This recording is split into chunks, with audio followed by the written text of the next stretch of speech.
जिसने ये नहीं खाया उसने कुछ भी नहीं खाया। ये हिमाचल की स्पेशलिटी है जो घंटों खाना बनता है हांडियों में, बटलुइयों में, तब जाके ये खाना तैयार होता है। ये है कद्दू का मीठा, धोतुआ की दाल, सेपू बड़ी, आलू मटर, ये मद्रा, OMG।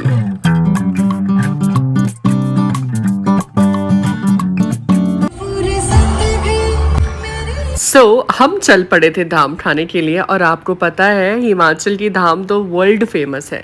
जिन्होंने धाम नहीं खाई हिमाचल की, उन्होंने कुछ भी नहीं खाया, क्योंकि यहाँ का जो खाना है वो बनता है आपकी आंच में, जो लकड़ियाँ होती हैं बटलुइयों में, और धीमी आंच में बनता है, और सुबह से पकना शुरू हो जाती है, तकरीबन 2 बजे रेडी हो जाती है।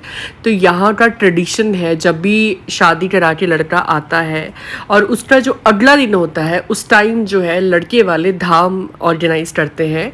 जब लड़की का घर होता है, जब लड़की को विदा करते हैं, उस दिन वहाँ पे धाम होती है। तो आज थी लड़कों के घर में धाम, और हम सारे हो चुके थे रेडी, और हमारे ईवू की फरमाइश थी कि आज की रात लगाओ बूजी, आज की रात लगाओ। इसको ये गाना इतना पसंद आता है। इसको एक्चुअली क्या है ना, गाना नहीं, इसको बीट्स पसंद आती हैं। एक कोपिन्स करके सॉन्ग है, वो भी इसको बहुत अच्छा लगता है, इंग्लिश सॉन्ग है, तो इसको ना बीट्स अच्छी लगती हैं।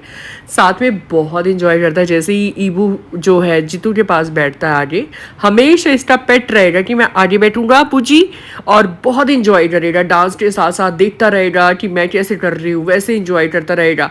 साथ में बोल रहा था दादा दादी को कि दादा डांसी डांसी करो, ऐसे मत बैठो, आमा डांसी डांसी करो। इसको अच्छा लगता है। ये बहुत हैपनिंग सा बच्चा है हमारी पूरी फैमिली में, ऐसा बोरिंग नहीं है। इसको लगता है कि बीट्स चलनी चाहिए, हंसी मजाक सारे दिखने चाहिए।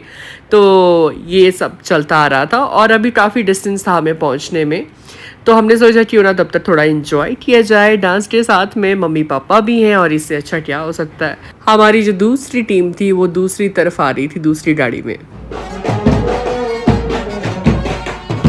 सो फाइनली हम पहुंच चुके थे, और आपको पता है हिमाचली जो गाजे बाजे चल रहे थे उस टाइम पे, कुछ लोग डांस कर रहे थे, कुछ बैठे हुए थे, कुछ आ रहे थे और कुछ जा रहे थे। तो हम इस टाइम वेट कर रहे थे धाम का, क्योंकि लंच का टाइम था। तो इस टाइम पे हमें लगी थी ज़ोरों से भूख, और इस टाइम हम सोच रहे थे यहाँ पे क्या होता है ना हिमाचल में, जैसे आपको पता है ट्रेडिशनल तरीके से यहाँ पे खाना खिलाया जाता है।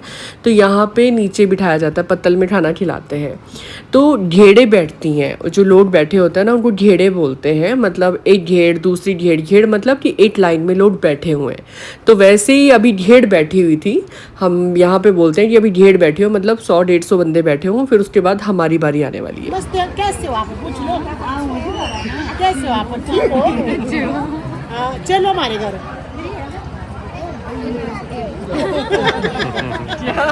नहीं चल लो तूने, तुषार के दादा हैं, जैसे तेरे दादा हैं, तुषार के दादा हैं, भैया के दादा हैं ये, इस भैया के दादा हैं। बोलो घर पे ले चलें घर पे ले चले, बोलो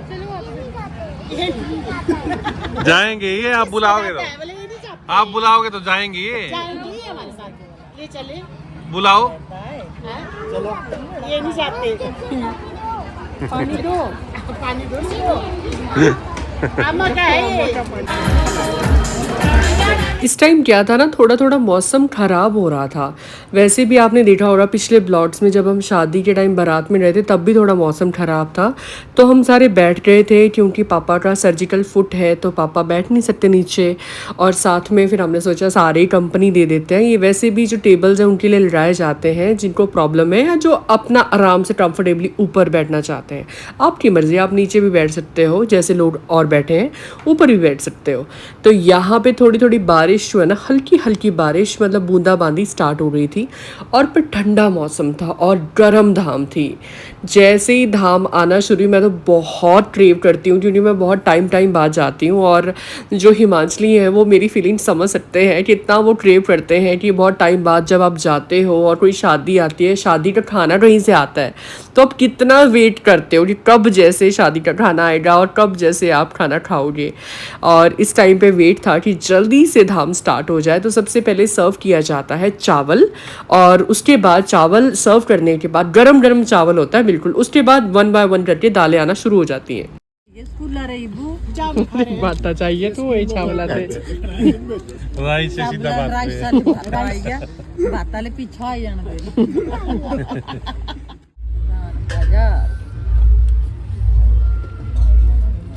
दादा का क्या नाम है इबू दादा का क्या नाम पापा है का क्या नाम है दादा कौन आई हुए सो यहाँ पे फाइनली धाम सर्व होना शुरू हो रही थी और जितेंद्र हाथ से खाना खा रहे थे। इनको आदत नहीं है, ये चम्मच से ही खाते हैं, स्पून से खाते हैं, बट ये हिमाचल का ट्रेडिशन है। तो ही सेट की पूजा मैं पूरा एंजॉय करूँगा और ये था मीठा, ओ माय गॉड। उसके बाद धीरे 1 बाय 1 करके सारी दालें आना शुरू हो रही थी और जो उसका टेस्ट है ना, आप जब आओगे ना हिमाचल, कोई भी अगर इस ब्लॉग को देख रहा है ना, तो तब भी उसको पता चलेगा कि कितना अच्छा टेस्ट होता है। ये थी आपका चने और कद्दू का मद्रा, जिसको हम खट्टा भी बोलते हैं यहाँ पे। और उसके बाद जो दाल थी, ये मेरी वन ऑफ द फेवरेट है, ये है धोतुआ की दाल। आई लव दिस दाल, इसका टेस्ट ही डिफरेंट होता है और ये पूरी घी में बनती है, इसमें कोई पानी नहीं लगता, खाली घी में बनती है। और उसके बाद आती है आपकी उड़द की दाल। पहले बचपन में हम उड़द की दाल पसंद नहीं करते थे, पर जैसे जैसे बड़े होते हैं ना, पर मुझे लगता है टेस्ट बहुत चेंज हो जाते हैं। अब जो नेक्स्ट वाली दाल थी वो थी आपकी लोबिया। लोबिया जो बनती है ना आपकी इसमें हांडी में, उसकी बात ही अलग है। अब दूसरी चीज़ जो स्टार्ट होने वाली थी वो थी जितेंद्र को सत्कार करने वाली, इनको रिस्पेक्ट करने वाली। तो भैया ने इनको टोपी पहनाई, टीका लगाया और उसके बाद सूट दिए। ये हमारे यहाँ पे कल्चर है, जवाई को इस तरह से आदर किया जाता है। तो भाभी भी उठ के आ गए थे कि मैं भी आ जाती हूँ। पे क्लिक्स हो रही थी सारे और वीडियोस भी बन रहे थे। एंड उसके बाद 1 बाय 1 करके सारे आने लगे। भाई ने बहुत ज़्यादा रिगार्ड किया। फिर जितने भी हमारे फैमिली मेम्बर्स थे उनको सबको सूट और जो कपड़े थे वो लेन देन शुरू हो गया था।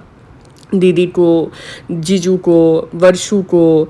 तो इस टाइम पे ये ट्रेडिशन जो है ना, ये होता है। तो जैसे वर्षू छोटी है तो वो पाँव टच करेगी, और अब भाभी जो है वो छोटे हैं, पापा आएंगे तो भाभी पाँव टच करेंगी पापा के। तो ये सारी चीज़ें जो है यहाँ का, ये पापा से खड़ा नहीं हुआ जा रहा था इसलिए मम्मी थोड़ा सपोर्ट कर रहे थे। तो यहाँ का हिमाचल का ट्रेडिशन है। वैसे भी यार बड़ों के पाँव छूने में तो कोई हर्ज नहीं है, ब्लेसिंग्स तो आपको देनी चाहिए और लेनी भी चाहिए। और यहाँ पे आ गया था हमारा ईबू बीच में एज यूजुअल। उसको लगा कि दादा पता नहीं क्या कर रहे हैं, मैं भी खड़ा हो जाता हूँ। तो ये एक फैमिली फ़ोटो क्लिक हो रही थी और ये भाई भाभी थे जिनकी बेटे की शादी थी। और मैंने सोचा मैं भी भाभीयों के साथ में एक फ़ोटो क्लिक करा दूँ, और फाइनली जितेंद्र ने और मैंने फ़ोटोज़ क्लिक कराए। आई होप आपको ये शादी देख के मज़ा आया होगा। So stay tuned.